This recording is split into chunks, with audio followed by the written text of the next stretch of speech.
नमस्कार। आज के इस वीडियो में आप सभी का स्वागत है। इससे पहले की वीडियो में हमने पढ़ा कि महाकवि भर्तृहरि ने राजनीति और राजाओं के गुणों का, राजाओं के स्वभाव का सुंदर चित्रण किया।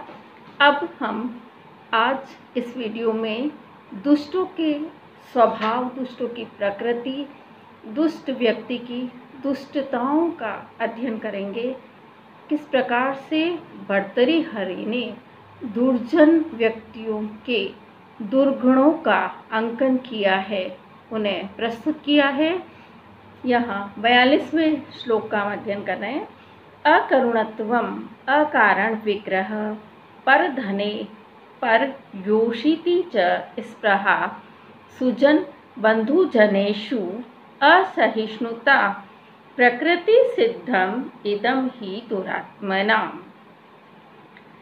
यहाँ भर्तृहरि ने दुर्जन व्यक्ति के स्वभाव का चित्रण किया है, उसकी स्वाभाविक विशेषताओं को बताया है, उसके दुर्गुणों को बताया है। अकरुणत्वम, न करुणत्वम इति अकरुणत्वम, दया का न होना, करुणा भाव का न होना, अर्थात निर्दयी और क्रूर होना, निर्दयता, क्रूरता।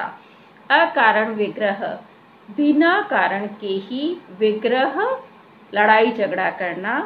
परधने परयोषिति च, परधने दूसरों के धन में, च और परयोषिति, योषिति अर्थात स्त्री, दूसरों की स्त्री को प्राप्त करने की स्पृहा, लालसा करना। सुजन बंधु जनेषु, सुजन सज्जनों अर्थात सत्पुरुषों, और बंधु जनेषु बंधु बांधवों के प्रति असहिष्णुता, असहनशीलता की भावना रखना, असहिष्णुता की प्रवृत्ति अपनाना, अर्थात सत्पुरुषों और बंधु बांधवों के प्रति ईर्ष्या भाव रखना। प्रकृति सिद्धम इदम ही दुरात्मनाम, ही निश्चय ही दुरात्मनाम, दुरात्मनाम दुष्ट व्यक्ति, दर्जन पुरुषों का, इदम यह प्रकृति सिद्धम स्वभाव से ही सिद्ध व्यवहार होता है। दुष्ट व्यक्तियों या दुष्ट पुरुषों में स्वाभाविक रूप से ही यह प्रवृत्ति पाई जाती है, स्वभाव से ये सब चीज़ें उनमें सिद्ध है, अर्थात ये स्वाभाविक रूप से उनमें पाई जाती है कि वो निर्दय प्रवृत्ति के होते हैं, क्रूर प्रवृत्ति के होते हैं, बिना कारण के ही लड़ाई झगड़े करते हैं, दूसरों के धन और दूसरों की स्त्रियों को पाने की अभिलाषा रखते हैं, इच्छा रखते हैं।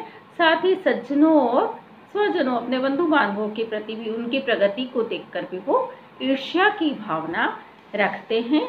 तो ये सब जो दुर्गुण हैं, ये सभी दुष्टों में, नीच व्यक्तियों में, दुर्जनों में विशेष रूप से पाए जाते हैं। यह उनका अपना स्वभाव होता है और किसी भी व्यक्ति के स्वभाव को बदला नहीं जा सकता है। जैसा कि मैंने पूर्व में भी बताया, स्वभावो ही दुरतिक्रमः, स्वभाव का अतिक्रमण करना दुष्कर होता है, कठिन होता है।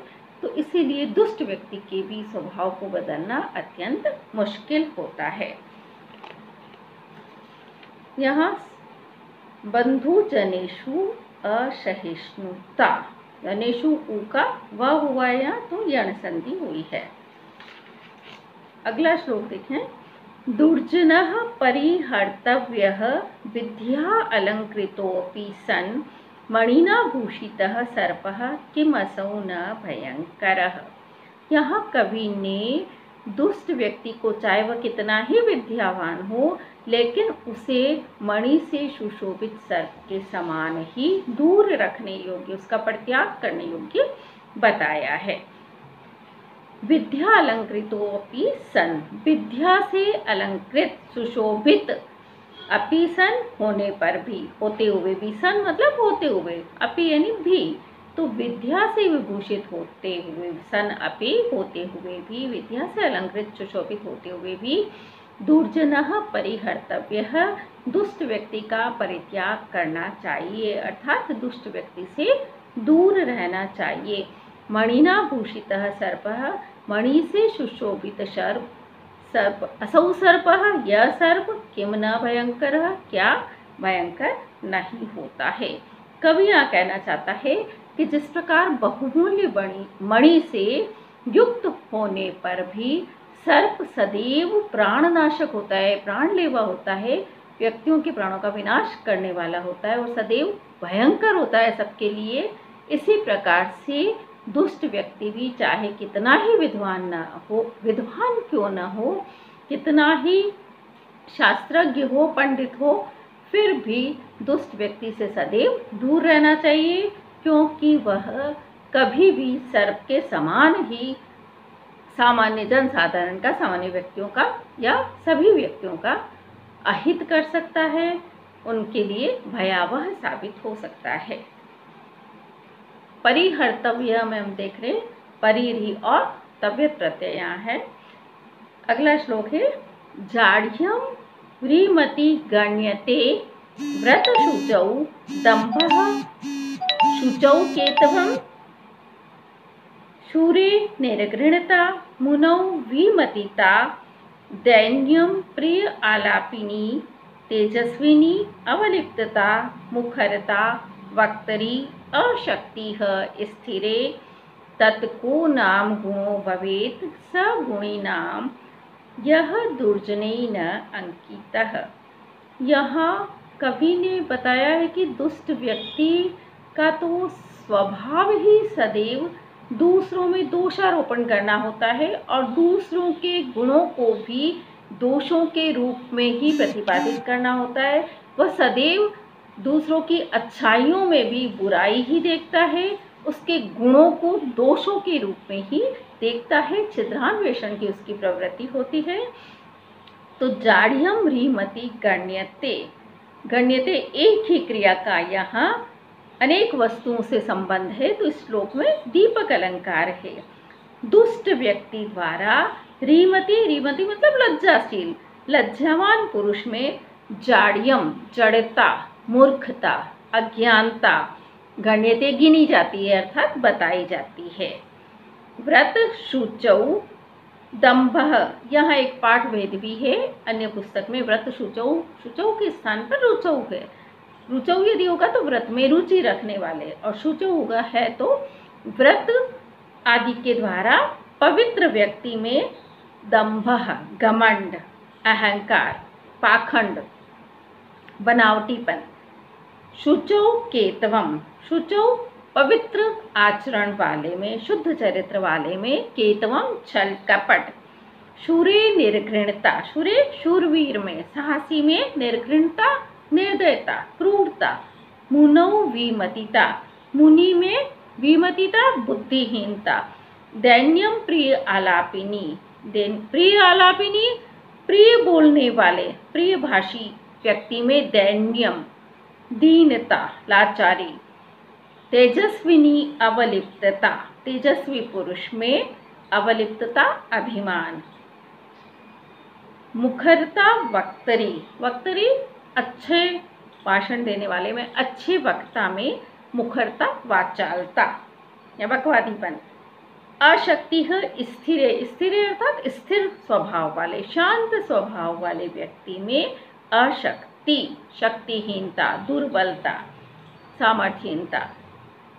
तत्को नाम गुणो भवेत् स गुणिनाम, तो गुणिनाम गुणियों का, को नाम सगुण, कौन से नाम वाला, सगुण वह गुण, भवेत यानी है, यह जो, दुर्जनेन अंकितैः दुर्जनों के द्वारा कलंकित न किया गया हो, दुर्जनों के द्वारा लांछित न किया गया हो, दुर्जनों के द्वारा दोष के रूप में आरोपित न किया गया हो। तो इस प्रकार से यहाँ दुष्ट व्यक्ति, यहाँ ये बताया है कि दुर्जन व्यक्ति कभी भी अपने दुष्ट स्वभाव को नहीं छोड़ता है, अपनी दुर्जनता को नहीं छोड़ता है, वह गुणों को भी दोषों के रूप में ही सदैव देखता है। वह जो लज्जावान, लज्जाशील जो पुरुष है उसको जाढ़्यम, जाढ़्यम मतलब अज्ञ समझता है, अविवेकी समझता है, अज्ञानी समझता है, और जो चंद्रायण आदि जो व्रत करते हैं, व्रत से जो पवित्र है, व्रत करने वालों को वो पाखंडी समझता है। ऐसे ही जो पवित्र आचरण करते हैं उन्हें वो छली कपटी समझता है, और जो पराक्रमशाली है उन्हें वो क्रूर समझता है। और मुनि जो शांत स्वभाव वाले होते हैं, अपने तपस्या और ज्ञान ध्यान में लीन रहते हैं, ऐसे लोगों को बुद्धिहीन समझता है। और जो प्रिय भाषण करते हैं, प्रिय बोलते हैं, प्रिय बोलना ही उनकी वो विवशता या लाचारी दीनता समझता है। साथ ही जो पराक्रमी होते हैं तो उनमें अभिमान समझता है, और जो अच्छे वक्तव्य शैली से युक्त अच्छे वक्ता होते हैं उनमें वाचालता, अत्यधिक बोलना या बकवादी उन्हें समझता है। ऐसे ही जो शांत तटस्थ स्वभाव वाले होते हैं उनमें सामर्थ्यहीनता समझता है, उनमें किसी प्रकार की शक्ति नहीं है, दुर्बलता उनमें समझता है। तो दुष्ट व्यक्ति में ही ऐसी दुष्प्रवृत्ति पाई जाती है कि वो हर गुण को दोष के रूप में ही देखता है। साथ ही यहाँ समुच्चय अलंकार भी है। अनेक दुष्ट व्यक्ति के अनेक दोषों का आरोपण किया गया है। अनेक गुणों में एक साथ अनेक दोषों का आरोपण करने के कारण, अनेक दोषों का चित्रण करने के कारण यहाँ समुच्चय अलंकार है, शार्दूल विक्रीडित छंद है। अगला श्लोक है, लोभश्चेद अगुणेन किम पिशुनता यदि अस्ति किम पातकैः सत्यम चेत तपसा च किम शुचि मनो यदि अस्ति तीर्थेन किम सौजन्यम यदि किम जनेन महिमा यदि अस्ति किम मंडनैः सद्विद्या यदि किम धनैः अपयशो यदि अस्ति किम मृत्युना। यहाँ कवि ने बताया है कि मनुष्य को अपने जीवन को सफल बनाने के लिए किन गुणों का अर्जन करना चाहिए, किन गुणों को अपनाना चाहिए और किन बुराइयों को, किन दोषों को छोड़ देना चाहिए। लोभ चेत गुणेन किम, चेत अगुणेन किम। यहाँ कवि बता रहे हैं चेत यानी यदि व्यक्ति में लोभ तो लालच है, तो अगुणेन किम, अगुण दुर्गुण की क्या आवश्यकता, क्योंकि लोभ ही व्यक्ति का सबसे बड़ा दुर्गुण है, दोष है। पिशुनता यदि अस्ति किम पातकैः, पिशुनता यदि अस्ति, यदि अस्ति में भी देखिए यण संधि है, यदि प्लस अस्ति। यदि पिशुनता चुगलखोरी की प्रवृत्ति है तो पातकैः किम, पापों की क्या आवश्यकता, पापों से क्या प्रयोजन, क्योंकि चुगलखोरी अपने आप में सबसे बड़ा पाप है।